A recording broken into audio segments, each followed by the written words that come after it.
Syederalun, penggagas program Jaminan Kesehatan Aceh atau JKA Irwandi Yusuf, menyatakan jangan sampai ada orang Aceh yang tidak bisa berobat karena ada persoalan JKA. Hal itu disampaikan Irwandi Yusuf dalam perbincangan dengan serambinews.com yang menjenguknya di Lembaga Permasyarakatan Sukamiskin Bandung pada Senin 28 Maret 2022. Irwandi Yusuf mengatakan inti dari program JKA sejak pertama kali diluncurkan adalah menjamin kesehatan masyarakat Aceh tetap terpelihara dan tertangani dengan baik apabila sakit. Ia mendengar sebelumnya bahwa program JKA ditunda sementara oleh pemerintah Aceh dan DPRA Aceh karena alasan evaluasi dan penyempurnaan.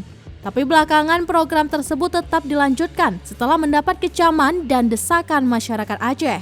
Irwandi mengingatkan apabila persoalan di JKA yang sampai ada warga Aceh yang sakit tidak terobati.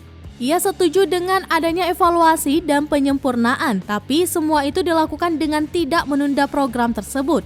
Untuk diketahui, JKA diluncurkan pada pemerintah Irwandi Yusuf Muhammad Nazar yang maju dalam panggung Pilgub Aceh melalui jalur independen periode 2007-2012. JKA diluncurkan pada 1 Juni 2010. Irwandi menjelaskan dia sepakat program JKA tidak berlaku untuk orang kaya, tapi menurutnya harus tegas dan jelas perbedaan orang kaya dan orang tidak kaya. Ia mempersilahkan DPR Aceh dan Gubernur Aceh melakukan evaluasi sehingga JKA betul-betul tepat sasaran.